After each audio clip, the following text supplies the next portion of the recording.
हरे कृष्णा। तो दूसरा अध्याय 49 श्लोक 49। दूरेनाहे अवरम अवरम कर्म दूरेण अवरं परम कर्म कर्म बुद्धियोगधनञ्जय बुद्धियोगात् नंदया धनञ्जया बुद्धौ शरणम् अन्विच्छ बुद्धो शरणं बुद्धो शरणं शरणं च कृपणा फलहेतवा कृपणा फला कृपणा फलेतव दूरेनाहि अवरं कर्म दूरेण हि दूरे कर्म बुद्धियोगधनञ्जय योगाय धनञ्जय बुद्धौ शरणम् अन्विच्छ बुद्धो शरणमन्विष्य शरणमन्विच्छ बुद्धो शरणं कृपणा फलहेतवा कृपणा फले कृपणा फलेतव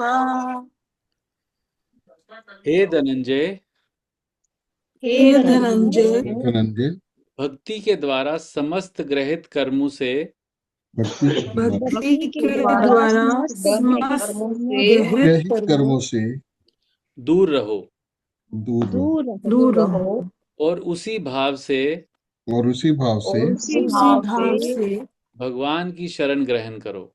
भगवान की शरण भगवान की शरण ग्रहण भगवान की शरण ग्रहण करें। जो व्यक्ति अपने सकाम कर्म फलों को जो जो व्यक्ति व्यक्ति जो अपने व्यक्ति सकाम अपने सकाम कर्म फलों को भोगना चाहते हैं भोगना चाहते हैं भोगना चाहते हैं वह कृपण हैं। वे वे वे कृपण कृपण है। कृपण है। हे धनंजय, भक्ति के हे द्वारा, धनंजय भक्ति के हाँ, द्वारा इसको एक बार सुन लेते हैं। हे धनंजय, भक्ति के द्वारा के समस्त द्वारा ग्रहित कर्मों से दूर रहो और उसी भाव से भगवान की शरण ग्रहण करो। जो व्यक्ति अपने सकाम कर्म फलों को भोगना चाहते हैं वह कृपण है। तो इसका तात्पर्य प्रभुपाद जी ने दिया है और उसको छोटा है, लेकिन हम उसको पढ़ेंगे और उसको डिस्कस करेंगे। तो कौन पढ़ना चाहेगा आज?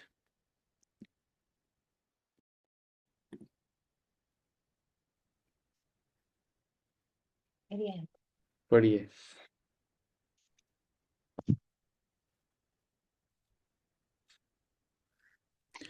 जो व्यक्ति भगवान के दास के रूप में अपने स्वरूप को समझ लेता है, पिछले श्लोक के साथ लिंक हो रहा है।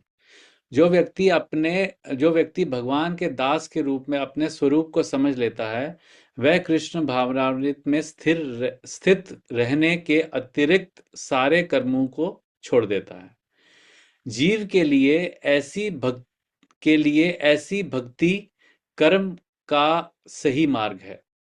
केवल कृपण ही अपने सकाम कर्मों का फल भोगना चाहते हैं, किंतु इससे वह बंधन में और अधिक फंसते जाते हैं।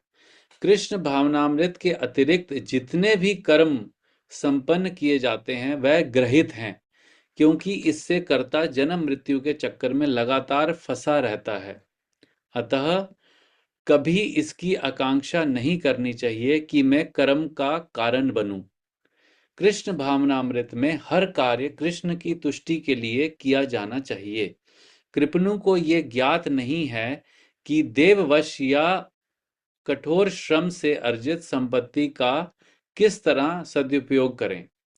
मनुष्य को अपनी सारी शक्ति कृष्ण भावना अमृत अर्जित करने में लगानी चाहिए। इससे उसका जीवन सफल हो सकेगा। कृपणों की भांति अभागे व्यक्ति अपनी मानवीय शक्ति को भगवान की सेवा में नहीं लगाते। ओम अज्ञानतिमिरन्धस्य ज्ञानञ्जनाशलाकया चक्षुरुन्मिलितं येन तस्मै श्रीगुरुवे नमः। श्री चैतन्य मनोभीष्टं स्थापितं येन भूतले स्वयं रूपः कदा मह्यं ददाति स्वपदान्तिकं वन्देऽहं श्रीगुरो श्रीयुतापदकमलं श्रीगुरून् वैष्णवांश्च श्रीरूपं साग्रजातं सहगण रघुनाथान्वितं तं सजीवं साद्वैतं सावधूतं परिजनसहितं कृष्ण चैतन्य देवं श्रीराधा कृष्णपादान् सहगण ललिता श्रीविशाखान्वितांश्च हे कृष्ण करुणा सिंधु दीनबंधु जगतपते गोपेश गोपिका कांत राधा कांत नमस्तुते तप्त कांचन गौरांगी राधे वृंदावनेश्वरी वृषभानुसुते देवी प्रणमामि हरिप्रिये वाञ्छाकल्पतरुभ्यश्च कृपा सिन्धुभ्यैव च पतितानां पावनेभ्यो वैष्णवेभ्यो नमो नमः। जय श्री कृष्ण चैतन्य प्रभु नित्यानंद श्री अद्वैत गदाधर शिवासादि गौर भक्तवृंद हरे कृष्णा कृष्णा कृष्णा हरे हरे हरे राम राम राम हरे हरे। नमः ओं विष्णुपादाय कृष्णपृष्ठाय भूतले श्रीमते भक्तिवेदांत स्वामीति नामिने नमस्ते सरस्वते देवे गौरवाणी प्रचारिणे निर्विशेषा शून्यवादी पाश्चात्य देशतारिणे श्रील प्रभुपाद की जय गौर भक्तवृंद की जय। हरे कृष्णा। तो क्या बोल रहे हैं भगवान अर्जुन को? भक्ति के द्वारा समस्त ग्रहित कर्मों से दूर रहो। ये ग्रहित कर्म क्या है?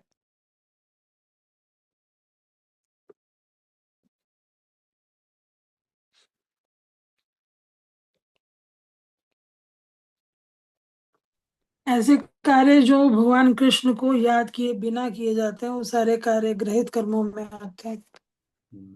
या दूसरे शब्दों में जो हमें बंधन में बांधते हैं,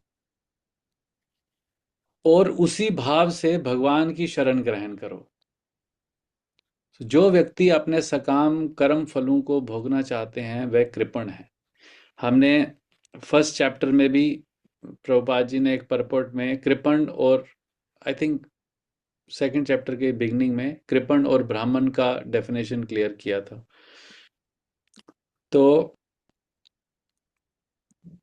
पिछले श्लोक के साथ अगर इसको लिंक करके देखते हैं तो जो व्यक्ति योग के साथ लिंक करते हैं, तो मतलब जो व्यक्ति योग में है, योग स्थ है, जो व्यक्ति मतलब अपने पोजीशन को समझ चुका है कि वो भगवान का सेवक है या भगवान के सेवक दास के दास का दास है, वह कृष्ण भवन में स्थित रहने के अतिरिक्त सारे कर्मों को छोड़ देता है। मतलब उसको एफर्ट नहीं करना पड़ता है छोड़ने का, ऑटोमेटिकली उससे वो काम हो ही नहीं पाते। वो चाहे भी तो वो कर नहीं पाता। सो केवल कृपण ही अपने सकाम कर्मों का फल भोगना चाहते हैं। तो कृपण मतलब ऐसे, जब हम अपने को करता, जैसे हम कुछ काम करते हैं, कुछ भी करते हैं, मतलब सुबह से लेकर शाम तक हम रात तक जो भी एक्टिविटीज करते हैं, क्या हमारे माइंड में ये आता है कि मैंने किया है, ये मेरी वजह से हुआ है, मैं अगर नहीं करता तो ये कैसे होता, ये भाव आता है? कभी कभी आता, हाँ हर वक्त नहीं आता। पहले बहुत आता था, लेकिन हाँ। अब जब से अंडरस्टैंडिंग क्लियर हुई है तब से आता नहीं है, बट टोटली नहीं कह सकते। कई बार आता है कि मैंने किया है। बाकी लोग का क्या क्या विचार है इसमें? जी प्रभु जी, मैं बिल्कुल माता जी से सहमत हूँ, ये सही बात है। हाँ। बिल्कुल नहीं आता प्रभु जी, सब भगवान ही करवाते हैं। जो भी कुछ हो रहा है भगवान की इच्छा से चल रहा है, प्रभु इच्छा से। सो केवल तो ऐसा व्यक्ति जिसके अंदर ये भाव आता है तो यहाँ पर भगवान उसको क्या बोल रहे हैं कि वो व्यक्ति क्या है, कृपण, मतलब माइजर, कंजूस है वो। यहाँ कंजूस क्यों, ऐसा क्यों बताया गया यहाँ पे कृपण, मतलब कंजूस कैसे बताया, क्योंकि उससे तो कुछ कोई चोरी कर नहीं रहा है, या वो अपनी कुछ चीज को बचाने की कोशिश कर रहा है, तो उसको कंजूस बोला जा रहा है। कृपण मतलब माइजर, कंजूस। क्योंकि जो वो एक्शन कर रहा है ना, उसका उसको रिजल्ट ही नहीं पता है। कि अगर कोई व्यक्ति ऐसे बोलता है कि मैं कर रहा हूँ, मेरी वजह से हुआ है, मैं नहीं करूँगा तो होगा नहीं, सबका कारण मैं हूँ, मैंने ये किया, मैंने वो किया, होता है ना ऐसा। काफी लोग ऐसा बोलते हैं, और हम भी बोलते हैं कभी कभी। तो प्रभु जी ऐसे बोल सकते हैं ना कि कंजूस यहाँ उसको बोला गया है जो अपना अपनी चीज का श्रेय भगवान को नहीं देना चाहता। मतलब हम समझ रहे हैं तो हम कह सकते हैं कि हाँ, ये सब भगवान ही करवा रहे हैं हमारे से, भगवान ने ही करा है हम्म। जो भी हमारे साथ, जो भी हम कुछ करते हैं। लेकिन जो कृपण व्यक्ति होगा वो ये अपने ऊपर श्रेय ले लेगा उसका कि मैंने ही किया है। ये भी एक एंगल है, बट इसको समझते हैं। तो जब ये भाव आ रहा है ना कि मैं वाला, तो कृष्ण, तो वो व्यक्ति क्या है, उसको भव बंधन में और फंसाता जाता है। मतलब उसके डिजायर्स, उसको हमेशा ये भाव लगता है कि सब कुछ तो मैं ही कर रहा हूं, और जब तक ये लगता है तो वो मैं और मेरा के बीच में घूमता रहता है। क्योंकि मैं कर रहा हूं, और ये मेरी वजह से हुआ है, और इसका जो फल आएगा उसका भोगने वाला भी मैं ही हूं। तो बस इसी, यही जो उसका विचार है, यही उसको उसके उसको उसको बांध के रखता है यहाँ। सो कृष्ण भावनामृत के अतिरिक्त जितने भी कर्म संपन्न किए जाते हैं वह ग्रहित हैं, क्योंकि इससे कर्ता जन्म मृत्यु के चक्कर में लगातार फंसा रहता है। मतलब एक भी डिजायर अगर उसके अंदर रह गया, सो श्रीमद् भागवतम में आता है कि जब भगवान कपिल देव देवहूति अपनी माता को जब शिक्षा दे रहे होते हैं, जब वो पूछती हैं कि मुझे आप ज्ञान दो, तो बोलते हैं कि एक भी अगर इच्छा, मैं वाली इच्छा रह गई कि मुझे मतलब भोग की इच्छा अगर थोड़ी सी भी रह गई, किसी भी तरीके का भोग, मान लो एक केला खाने की इच्छा रह गई, यार केला खाना था मेरे को, उस केला खाने के लिए दोबारा जन्म लेना पड़ेगा। अब वो इंसान का भी हो सकता है, बंदर का भी हो सकता है।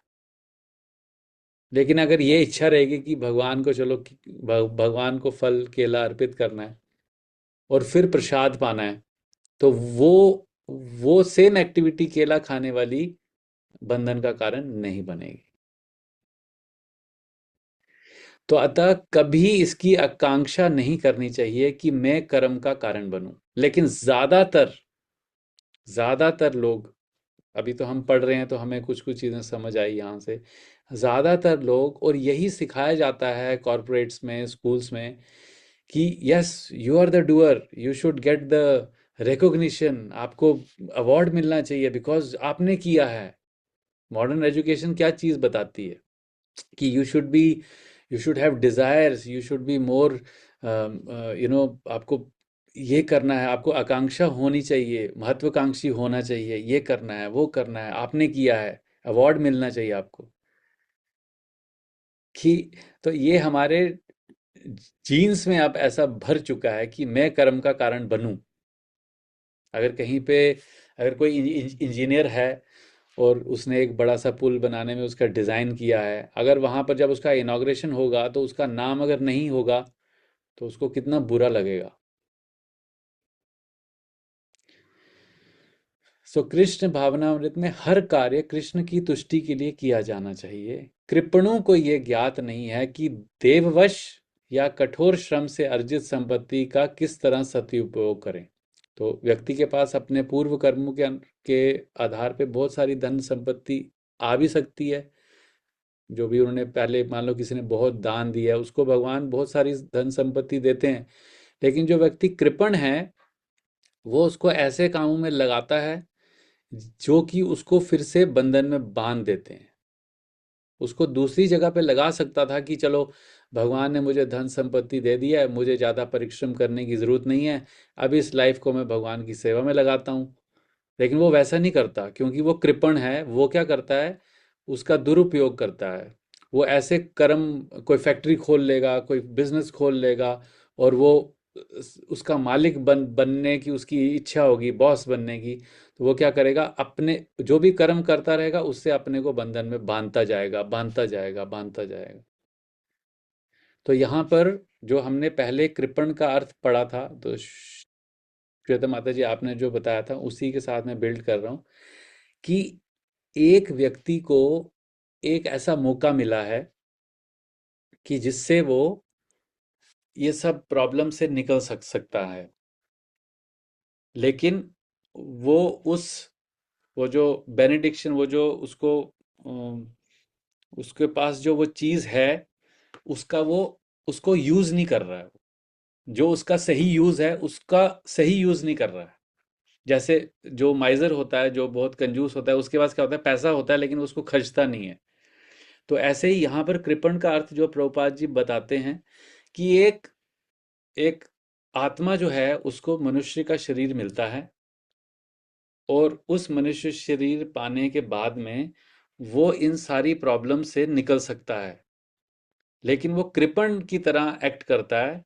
वो क्या करता है, ऐसे काम करता है व्यक्ति कि जो उसको यहाँ पर फंसा के रखे, और ज़्यादा फंसा के रखें, और ज़्यादा उसको मतलब जाल में फंसा रहे, फंसा रहे, फंसा रहे।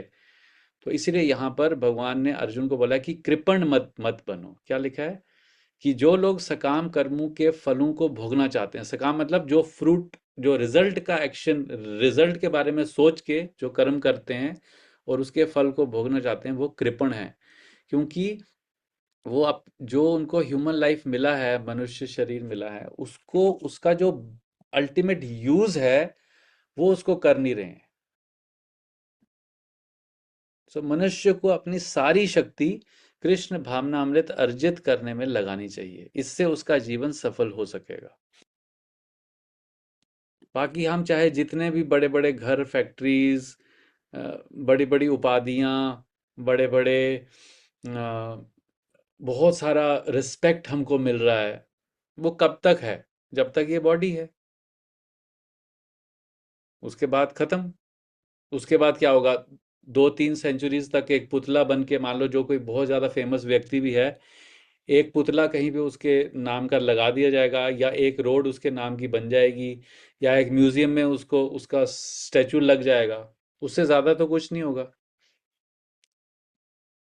इस तो कृपणों की भांति अभागे व्यक्ति अपनी मानवीय शक्ति को भगवान की सेवा में नहीं लगाते, उसको अपनी सेवा में लगाते हैं, जिससे वो फंसे तो होते ही हैं, और ज्यादा फंसते जाते हैं, और ज्यादा फंसते जाते हैं, और फंसते ही जाते हैं, जब तक उनको कोई ऐसा, जब तक वो भगवान के संपर्क में नहीं आते या भगवान के वर्ड्स को सुनते नहीं है। हाँ, आपका क्या इसमें विचार है? सब लोग बता सकते हैं कि हम अभी, मतलब हम इसमें एक्चुअली विचार करने की बात है ये। जो हम पढ़ते हैं ना, जब तक इस पे हम सोचेंगे नहीं, विचार नहीं करेंगे 10 मिनट 15 मिनट रोज दिन का, तब तक हम इसको पढ़ लेंगे, अभी समझ भी आएगा, अगले दिन तक थोड़ा याद भी रहेगा, लेकिन हमारे चेंज नहीं आएगा अंदर कुछ, जब तक सोचेंगे नहीं इसके बारे में। कि यहाँ अर्जुन को बता रहे हैं, मतलब अर्जुन के माध्यम से मुझे ही बताया जा रहा है कि समस्त ग्रहित कर्मों से दूर रहो और उसी भाव में भगवान की शरण ग्रहण करो। आप अपने सकाम कर्मों को भोगना चाहते हो तो आप कृपण हो। इस तरीके से समझ रहे हैं। हमने पहले बोला था कि हमें अपने को बस अर्जुन को अपने नाम से रिप्लेस करना है, तो ये हमारे लिए पर्सनल गीता बन जाएगी, personal Bhagavat Gita.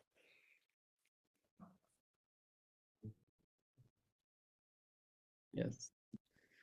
Any comments, question, comments कुछ? सब साइलेंट हैं।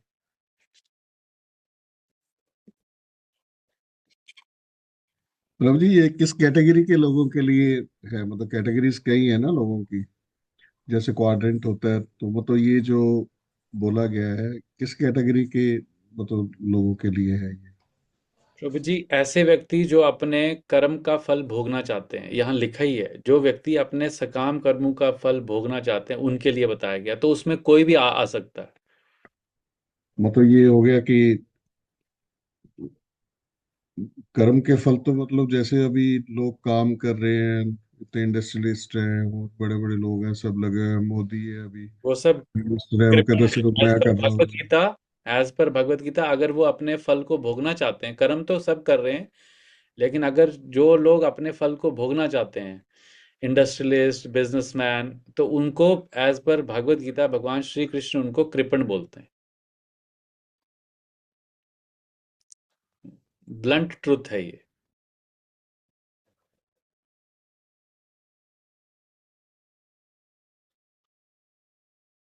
इसलिए ज्यादातर लोग भगवत गीता पढ़ते नहीं है, सेकंड चैप्टर के बाद में आगे बढ़ते नहीं है, क्योंकि सेकंड चैप्टर में भगवान ने सब कुछ बता दिया है शॉर्ट में।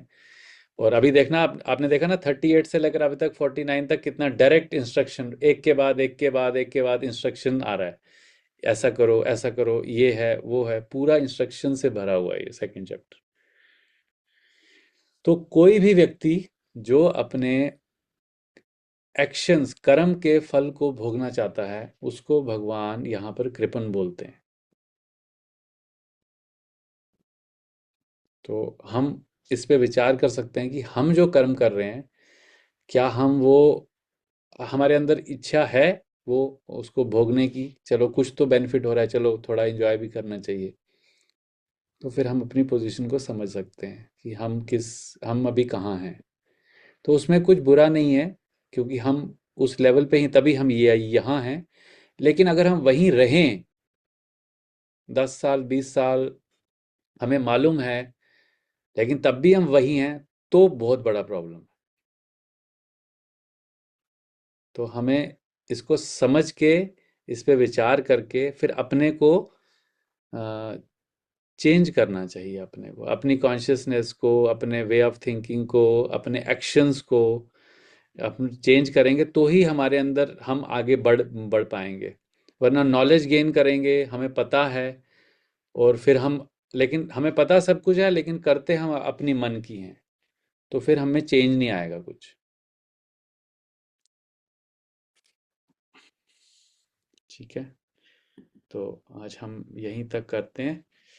बाकी इस पे हम सब मिलके विचार करते हैं कि हमें एक्चुअली में करना क्या है, और हमारे एक्शंस जो हैं, क्या वो हमको बांध रहे हैं, क्या हम वैसे ग्रहित कर्म कर रहे हैं, या हमारे अंदर फलों को भोगने की अभी भी इच्छा बची है। तो अकॉर्डिंगली फिर हमें अपना प्रोसेस आगे का डिफाइन करना है। ठीक है। हरे कृष्णा। श्रील प्रभुपाद की जय। गौर भक्त वृंद की जय।